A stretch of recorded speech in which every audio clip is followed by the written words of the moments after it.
T'es prêt pour notre première Je invité? suis prêt. On est tous tellement prêts.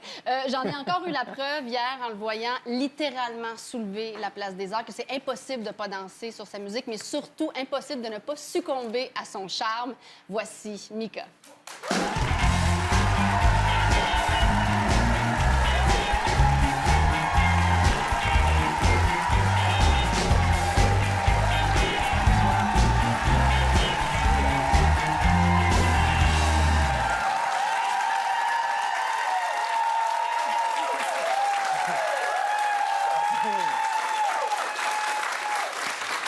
C'est pas moi qui les contrôle, c'est entièrement spontané, Mika, ces applaudissements. Hier, j'ai eu la chance de faire partie des gens qui vous ont vu à la Place des Arts et tout le long du spectacle, j'avais juste une question. Est-ce que vous voulez m'épouser? En fait, vous m'avez écrit une petite lettre que j'ai reçue, que je suis rentré dans ma loge aujourd'hui avant de me préparer pour cette émission. Et il y avait une petite lettre, je me dis, mais c'est quoi? C'était tout seul sur la table. Et c'était de toi en train de me demander... De vous épouser. Vous devez en recevoir quand même de Hey, Pénélope, ces... tu m'as Oui? pas demandé ça à moi. Là. J'ai pas eu de demande comme ça. Moi. Oui, c'est vrai, je travaille là-dessus. OK? On s'en reparle. Parce que je voyais du public hier déposer des lettres pendant le spectacle, qui viennent vous voir, vous donnent des lettres comme Oui. ça. Qu'est-ce qu'on vous raconte? Qu'est-ce qu'on... Mais tout, mais vraiment tout.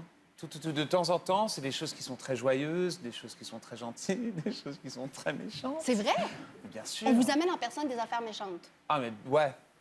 OK. Ouais, comme tu as gâché ma vie et je t'explique pourquoi. Avant, je t'aimais, maintenant, je te déteste et tu as gâché ma vie. Ou, mais vraiment des trucs comme ça où il y a toute une sorte de rapport qui peut être un peu déstabilisant. Mais la plupart, je dois dire 90%, c'est extrêmement positif et généreux. Mais les gens écrivent des lettres manuscrites, pas ça se passe plus sur les réseaux sociaux ou vraiment du C'est un courrier mélange papier? de tout. Ah oui? C'est un mélange de tout, oui. Souvent, il y a des dessins, oui, souvent, il y a des... Ils peuvent...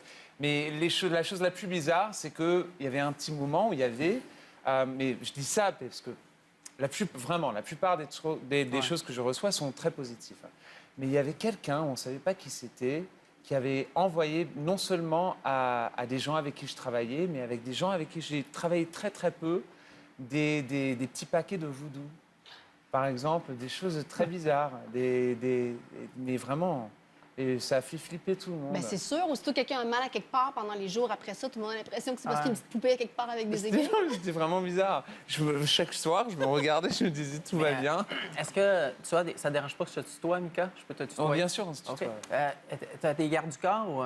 Moi, non. Non, pas de garde du corps? Non, Tu te jamais. promènes à Montréal libre comme l'air? Ouais, Ah ouais? bien sûr. Ben, relax. Ouais, quand... Puis partout dans le monde, c'est comme ça? En Europe? Oui, bien sûr. Pas de garde du corps non plus? J'ai jamais eu un garde Ah non? du corps. J'en ai eu Même, une fois. même avec et- les poupées vaudou, on se bande pas. Même avec Non? les poupées Ça, voodoo, j'aurais ça me fait pas tendance peur. à- Mais en fait, j'ai envoyé un email à tous ses amis et tous ses collègues qui ont reçu des trucs, mais c'était probablement quelqu'un un peu pas trop stable. Et j'ai dit, si vous avez un barbecue, utilisez-le. Parce que j'avais peur. Je me suis dit, parce que je suis un peu superstitieux, je me suis dit, mettez tous ces trucs-là sur le barbecue. Faut que ça disparaisse. Mais les gardes du corps, c'est chiant. Ouais? Ça sert à quoi? Ça attire tellement d'attention quand on a un garde du corps. Ah ouais, c'est vrai. Mais il n'y a Et- jamais des moments où c'est peut-être nécessaire? Jamais. Honnêtement, j'ai jamais vraiment eu besoin. Sincèrement, je sais pas pourquoi. Les gens me parlent pas. Je sais pas, parce que peut-être j'ai l'air d'être Ben, con c'est ou bien. quelque chose qu'ils ont peur de me parler. Mais les gens, généralement, et quand les gens me parlent, c'est super chaleureux, c'est super convivial. Ça me garde une sorte de contact que j'adore en fait. Ouais, tout à fait. Je veux pas m'isoler. Je pense Mais, que moi, c'est- vu que tu es une vedette internationale, là, tu sais, comme, sais-tu combien que tu as dans ton compte de banque? Sais-tu combien d'argent? Non, mais t'as pas besoin de me le dire, mais genre, au niveau des finances, puis tu sais, genre, tu vas-tu au guichet d'un fois sortir de l'argent? Ouais. Ou c'est Alors, quelqu'un qui fait tu ça veux pour savoir toi? la vérité? Ouais. En fait, C'est une étrange question, là. Ouais. non, Ouais. je te dis la vérité. Ouais, vas-y. Je claque tout. Tu claques tout? Je claque. Ah ouais, mais je c'est- claque T'es comme comme des incapable de claquettes. garder... Et donc, pour les premières années où j'ai commencé à gagner de l'argent, parce que avant, moi j'ai commencé à travailler quand j'étais très jeune. Et la famille, on n'avait pas toujours beaucoup d'argent. Alors tout ce que je gagnais, je donnais à ma mère. Et tout d'un coup, à partir de, je sais pas, 24 ans, j'ai commencé à gagner de l'argent. Je me dis, mais c'est super. Alors j'ai commencé à dépenser, mais pas d'une manière excessive, juste avec la famille, avec des amis, tout ça. Mais j'étais pas très bien alors. J'ai trouvé ces deux gens, Stéphanie et Léa, qui s'occupent de moi, qui font peur à toute ma famille. Et ils me donnent rien dans mon compte. Donc, la réponse est dans son compte. Il y a zéro. Il y a très bien. Non, ils me gardent un certain truc dans mon compte et à part ça, je dois les appeler, je dis. T'es comme rationné. T'es rationné au niveau financier. Ouais, mais c'est bien, je suis beaucoup plus content comme ça. J'ai de l'argent de poche maintenant, à 32 ans.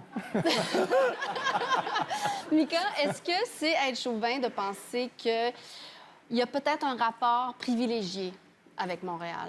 Est-ce que Dans quel sens? Est-ce que, je sais pas, ton album précédent a été écrit un peu ici, dans une espèce de bulle, en hiver. Il me semble que tu viens souvent. Tu es venu 2 fois au jazz, tu es venu au début du mois de janvier. Mais c'est une ville que j'ai pas compris au départ, je dois dire. Parce que quand on arrive ici en hiver, c'est assez... c'est assez dur à comprendre comment les gens peuvent vivre dans moins 40 ans. C'est violent. C'est violent. Et quand on n'a pas l'habitude, moi, j'avais vraiment pas l'habitude et je me dis, mais c'est quoi ça? Mais ensuite, j'ai découvert une ville que, franchement, j'adore. Mais sincèrement, j'adore cette ville. C'est une ville qui a presque tout ce que j'ai besoin pour me sentir à l'aise. La partie francophone, la partie anglo-saxonne, la bouffe, la sympathie, l'aspect chaleureux, tellement d'immigrés aussi, tellement de Libanais qui sont intégrés dans la société, dans la communauté, d'une manière que j'adore. On rappelle que tu es Libanais. Je suis Libanais, exactement. Et donc, c'est quelque part aussi, moi, je me suis échappé. Alors, j'ai eu un moment dans ma vie qui n'était pas évident. J'avais eu après toute la pression des premiers 2 albums, j'étais un peu brûlé, j'étais pas très protégé, j'avais vraiment une équipe qui me balançait un peu partout. Et tout d'un coup, j'avais toute cette pression et il y avait aussi... J'ai vu un grand accident dans ma famille. Ma sœur, elle a eu un énorme accident. Elle est tombée du 3e, 4e étage, en fait, d'une fenêtre. Et elle est tombée sur des barreaux. Et je l'ai vue sur cet état-là. Et ça a complètement un peu changé ma vie normale. Parce que quand on voit quelque chose comme ça, et on se prépare, et on prépare tout le monde. Et j'ai dû appeler toute ma famille pour dire, OK, là, on doit dire au revoir, préparez-vous. Et ça a pris très longtemps, en fait, pour qu'elle soit juste sûre de ne pas mourir. Mais après ça, ça a pris... Toujours maintenant, elle est en récupération. Même si elle a un enfant maintenant, et ça va super bien, et tout ça, et c'est un miracle. Je me suis retrouvé, après 1 mois, 2 mois de cette expérience, je me suis dit, le moment où je sais qu'elle va vivre, même si je ne sais pas si elle va sortir de ce lit ou si elle va marcher encore, je dois partir. Et j'ai reçu cette nouvelle, et j'ai dit au revoir à tout le monde. J'ai quitté la personne avec qui j'étais depuis 4 ans. J'ai dit au revoir à tout. J'ai envoyé mon chien à vivre avec une copine à la campagne. J'ai pris ma valise. Le jour après, j'étais sur un vol à Montréal. Je suis arrivé ici et j'ai commencé à écrire. Et donc, je pense que c'était cette expérience ici aussi qui a construit une sorte de rapport, ce lien. J'aimerais savoir si c'est avec ceci que vous êtes arrivé à Montréal la fois où vous êtes venu, parce que vraiment, c'est une grande valise, Mika. C'est énorme. Non, j'ai vu ça. J'ai vu ça dans un sorte de stand ou un truc comme ça dans un aéroport en Italie. J'ai adoré. OK, c'est pas vraiment. C'est pas ma valise. Non, c'est vraiment. Mais juste pour les chaussures, je pensais que les vêtements étaient dans une autre. Mais oui. Non, mais c'est vrai. Non, mais faut pas mélanger. Faut pas mélanger quand même. Il faut avoir une valise pour les costumes, une autre valise pour les chaussures. Ensuite, il faut avoir une autre valise pour les produits de cheveux, parce que tout ça, ça salit toujours et il y a toujours un leak ou quelque chose. Non, il faut bien diviser. Une valise de produits de cheveux? Ouais. Ah ouais? Même si je les utilise pas parce que je lave jamais mes cheveux. Parce que je veux pas gérer les conséquences. Quand je lave mes cheveux, ça sort comme ça, boing. C'est comme élastique. Alors c'est beaucoup plus facile quand je suis sale. Hey, on en apprend des choses ce soir sur Mika. Mika, le premier album, The Life in Cartoon Motion, c'était sur l'enfance. Ouais. Le deuxième, The Boy Who Knew Too Much, sur l'adolescence. Le troisième, The Origin of Love, en quelque sorte un coming out. Et ce quatrième-ci, No Place in Heaven, c'est l'album de quoi? Waouh, c'est dur. Je sais pas. Du moment présent, peut-être. De qui. En fait, non. C'est pas une question dure. C'est une question juste. C'est plus une projection de la personne que j'aimerais bien devenir.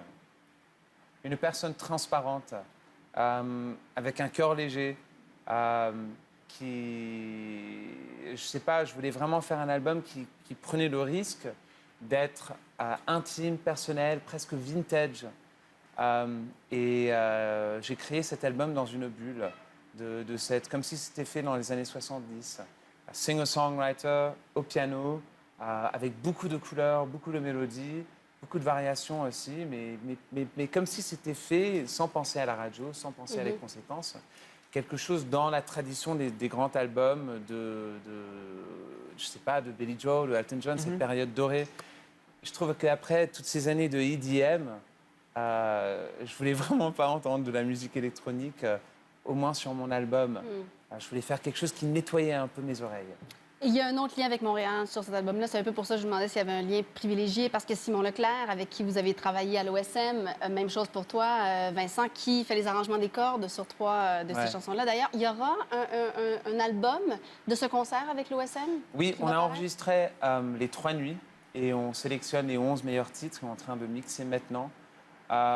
Et pour sortir un album, j'espère, cette année. C'est les arrangements de Simon Leclerc? Oui. Un gars fantastique, hein? Ouais, Généreux. Non, mais un beau incroyable. bonhomme. Ouais, vraiment. Ah ouais, il faut... c'est c'est un peu déstabilisant, non, de se mettre dans ce cadre-là avec... Ah oui, oui, tout à fait. Sans filet de sécurité. Oui, sans filet. Et c'était super. Ça a ouvert une petite nouvelle porte pour moi dans ma vie. Et j'aimerais bien, par exemple, quand j'ai entendu tout ça, je me suis dit, ça serait bien de faire une comédie musicale qui a vraiment l'aspect grandiose, l'aspect avec ces grands arrangements qu'on a entendus dans les années 50 ou 60, mais je sais pas, quelque chose comme ça. J'aimerais bien le faire. On entendra plus tard dans l'émission donc une chanson tirée de cet album-là. Je sais, Mika, que vous repartez en tournée le 18 septembre. Oui. Donc, pour présenter cette chanson-là. Vous êtes déjà venu en fin de semaine. Ça veut dire que vous allez pas revenir pendant la tournée ou est-ce que vous allez nous gâter et revenir encore pendant la tournée? Ça dépend si je reçois une invitation. Alors, je vous invite formellement à revenir à Montréal. OK, merci. Et bien sûr, je vous invite toujours à m'épouser. L'invitation est toujours... C'est bon, vous n'êtes pas mariée? Non, pas encore. Ah. Mais j'espère que d'ici la fin de l'émission, ce sera réglé. Ah ben voilà, ben déjà. Alors, on est sur la bonne voie. Alors, merci beaucoup d'être mariée, toi? Moi, je suis un coton, c'est ça? Une petite pause. Vincent et moi, on règle nos trucs conjugaux et après la pause des 3 mousquetaires.